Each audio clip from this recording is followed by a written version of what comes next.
Pourquoi vous ne devriez pas commencer par un tour de table avec les gouvernants? Ah, le tour de table, on l'a déjà fait plusieurs fois. D'ailleurs, moi-même, personnellement, nous avions raté une occasion d'aller à Kinshasa pour rencontrer le président lui-même. Mais nous avions été interdits. Non, non, voilà, le président est dans beaucoup d'histoires avec la question de l'union sacrée pour la nation. Vous ne l'allez pas le voir. Mais nous sommes en train d'attendre. Dès que le Premier ministre sera mis en place avec son gouvernement, nous sommes en train de faire des contributions. Nous allons rencontrer le président pour lui dire que faites attention, là, il y a des autorités qui ne font pas du travail pour vous accompagner. Nous avions appris que vous étiez en détention pendant quelques heures, M. André Biadounia. Est-ce que vous ne voyez pas que cette initiative risquerait sur votre vie au moins? La vie, bon. Même ma famille m'a déjà dit de quitter, d'abandonner cette histoire de société civile. Mais je me suis posé la question, avec des milliers de gens qui meurent aux États-Unis, aujourd'hui, on nous dit que le Portugal a pris les records des gens qui meurent avec le Covid-19. Mais est-ce qu'ils sont morts parce qu'ils se déclaraient, ils disaient la désobéissance fiscale? Je ne pense pas.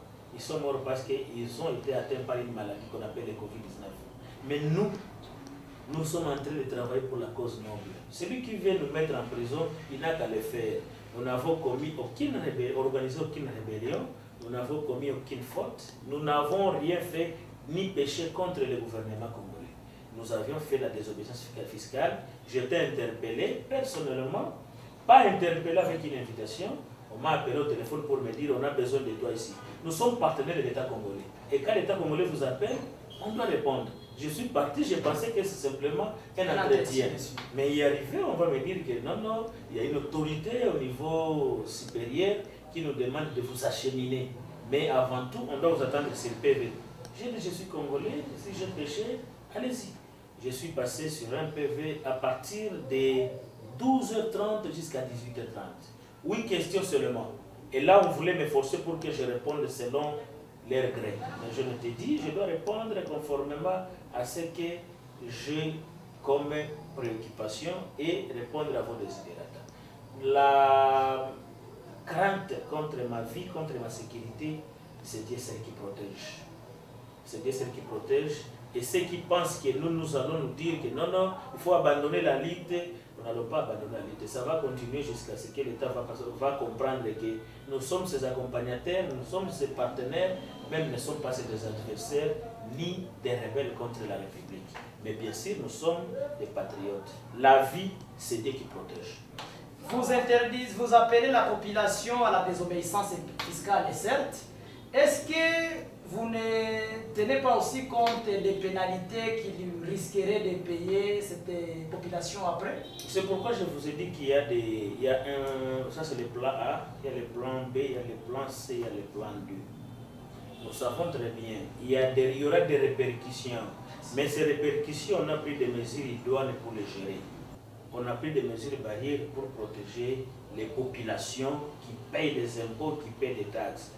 On a été en réunion avec certains responsables des régies, on les a dit, ne faites pas ça parce que ça risque de se répercuter sur vous. Et nous avions même demandé à ces gens-là de ne pas utiliser la police parce que la population ne sera pas violente. Vous allez seulement venir vous demander qu'on vous paye la taxe, on vous dit, non, on ne paye pas la taxe, commencez la route, on va payer.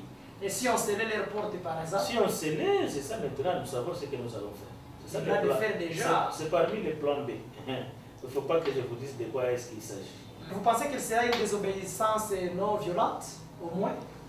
Pacifique. Parce que quand il y a présence des mouvements là-bas, nous savons ce que font les mouvements et les groupes de pression au Congo. Est-ce que ça ne sera pas au moins une désobéissance et des contrepoids? Non, non, il n'y aura pas de pression, il n'y aura pas de bousculade entre les agents et les commerçants ou les acteurs de la société civile, des mouvements citoyens, il n'y en aura pas.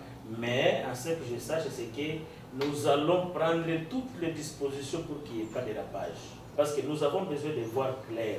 Il y a des choses qui se passent très louches dans les entreprises ici. Mais vous en aurez le rapport après un mois, et vous aurez un rapport pour vous dire que voilà ce qui vole l'État congolais, voilà ce qui est de l'État congolais. Et nous, la population, nous sommes parmi ceux-là qui est de l'État congolais. Il faudra que je vous informe, peut-être que nous avons des grandes villes dans la province de Sud Kivu. et au trésor public, Uvira contribue énormément. Mais quand nous contribuons énormément avec les ports, avec les frontières que nous avons ici, mais c'est pas, il est inacceptable que nous marchions sur une telle route, que nous n'ayons pas de pont. Mais que fait l'État? Mais nous sommes en train de veiller l'État pour qu'il comprenne qu'il prendra un mois pour réfectionner toutes les routes. Au lieu, le pont de Runingo par exemple, c'est un pont qui peut être réfectionné par moins de 10 000 $. Mais on attend que tous ces ponts soient emportés pour nous dire que non, non, il faut 500 000 $. Vous pensez que même les derniers petits commerçants, le message lui est arrivé facilement et il aura à prendre acte de cette désobéissance fiscale? Ça, c'est la première expérience. La première expérience, nous savons bien que la population a compris le message. Et que pour ce message, nous ne demandons pas. D'ailleurs, nous serons sur la route pour voir si ça a été respecté, si ça n'a pas été respecté. Ça ne sera pas ni ville morte, ça ne sera pas ni marche, parce que nous en avons les capacités de les organiser, mais ça ne sera pas le cas. Nous sommes en train de sensibiliser et les gens sont en train de comprendre. Alors, M. André, peut-être dans le cadre d'aller juste à la fin de notre entretien, vous ne pensez pas avec d'autres responsables tels que vous vous connaissez bien, revenir à la raison une fois subir des pressions, c'est ce qui est la psychose du côté des communs des mortels. Peut-être vous pouvez revenir à la raison après avoir subi soit de pression ou bien avoir une enveloppe telle qu'ils sont en train de le dire. Quand les gens parlent des enveloppes, moi je me dis, est-ce que ce n'est pas la faiblesse d'esprit? Nous avions plusieurs fois été sollicités. Il faudrait que je vous dise que ça c'est la moindre d'activité qu'on a organisée. Nous on a déjà été devant la barre avec des grands messieurs qui nous ont même proposé, prenez 50 000, prenez 40 000, quittez le pays, André, tout ça, vous avez encore moins d'enfants à aller. Avec qui nous allons laisser la population congolaise? Moi je suis enseignant. Je suis payé comme enseignant par l'État congolais, même si c'est moindre, mais je suis satisfait. Je préfère mourir de couteau vers le dos au lieu de mourir en train de fuir que j'ai été corrompu et que j'ai laissé la population. J'ai été élu, vous vous rappelez vous-même, j'ai été élu parmi ceux-là qui ont été élus et les élections ont commencé à 8 h jusqu'à 2 h du matin. Ce n'est pas facile pour que j'abandonne la population d'Uvira, du Sud Kivu et de la population congolaise. Je préfère rester ici. La corruption, il ne faut pas en parler parce que nous, on ne fait pas allusion à ça. Ça, c'est pour ceux-là qui ne savent pas ce qu'ils sont en train de faire. Il peut arriver qu'il y a pression, comme on a commencé à nous arrêter, à nous interpeller. Mais si on allait dire qu'il faut abandonner, je serais déjà le premier à abandonner. J'ai déjà eu des menaces téléphoniques et moi, comme porte-parole, on m'appelle, on me dit, on va te tuer, on va te mettre une balle à la tête. Je me dis, la balle à la tête, parfois vous pouvez la tuer et que cette balle ne quitte pas les canons. Et que cette balle ne quitte pas les canons parce que Dieu, c'est lui le Dieu des armées. Et comme le Dieu des armées est là, il va protéger ce qui pouvait protéger la population congolaise. Nous, on n'a pas besoin à ce qu'on soit inquiété, on n'a pas besoin à ce qu'on touche l'argent. Pour la question de l'argent, il faut mettre à côté. Mais pour la question de l'intimidation, on en a déjà eu. Sinon, on avait déjà abandonné l'activité. Mais on a maintenu. Nous sommes encore là et nous allons partir jusqu'au bout. Est-ce que par hasard, tout cela n'est pas dit par une vision peut-être politique? Parce que nous avons connu des gens pareils qui ont utilisé la population, qui ont utilisé de telles initiatives juste pour enrichir leur vision politique. Merci beaucoup. Ça me fait rire. Vous n'êtes pas les seuls à le dire. Il y en a plusieurs qui le disent.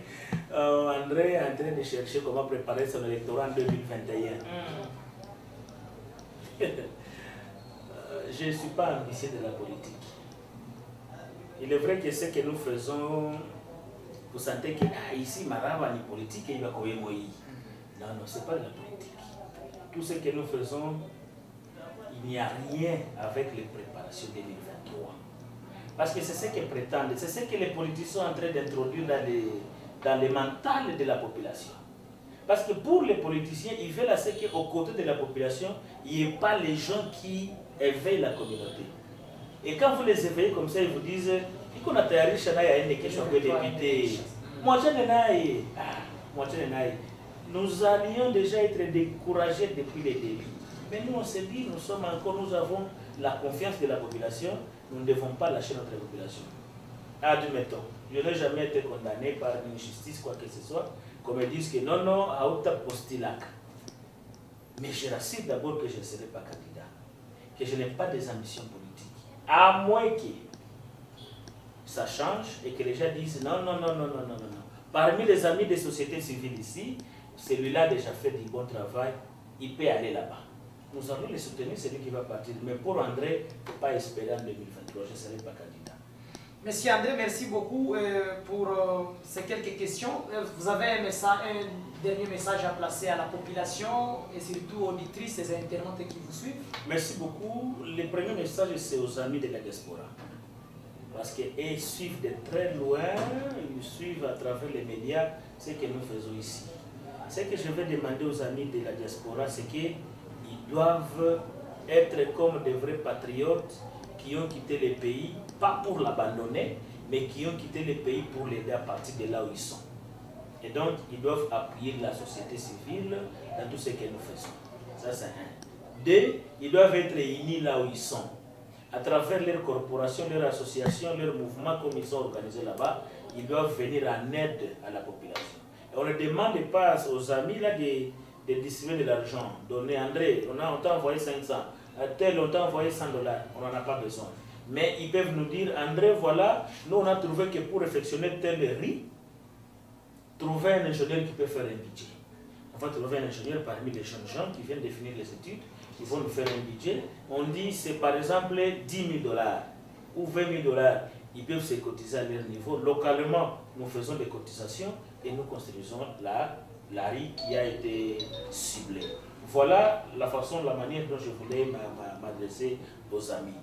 Deux, à la population congolaise actuelle, nous sommes en train de subir toute forme de malgestion au pays. Et donc nous devons nous lever comme un seul homme. Nous devons nous mettre d'accord que nous voulons sauver le pays. Et sauver le pays, ce n'est pas en prenant des armes. La société civile n'utilise pas des armes, la société civile utilise les plaidoyers et les lobbying.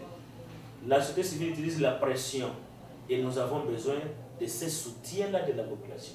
Quand nous demandons à la population, faisons ceci, bien sûr, ils doivent nous accompagner parce qu'au moins nous avons le temps de discuter avec eux pour les activités que nous allons mener. Et donc, ça c'est le message très très capital que je donne à la population congolaise, d'emboîter les sociétés civiles, les pas, venir derrière elles. Nous aussi nous serons à leur côté et pour mener les plaidoyers auprès de l'État congolais pour réflexionner ou pour travailler en faveur de leurs intérêts.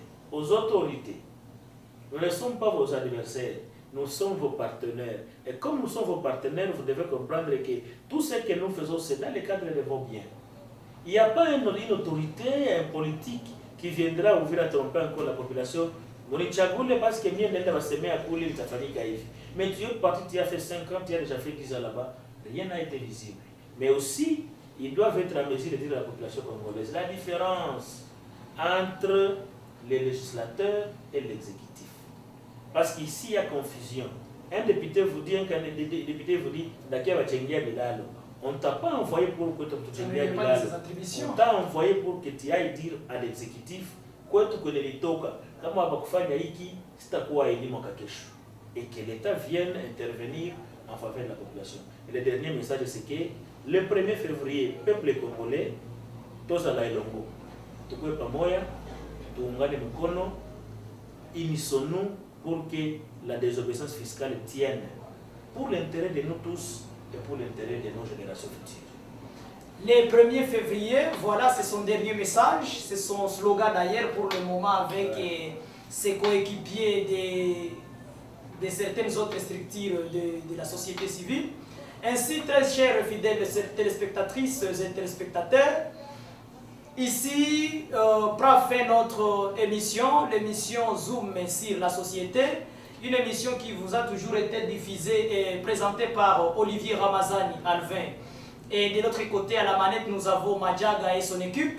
Aujourd'hui, nous avions reçu M.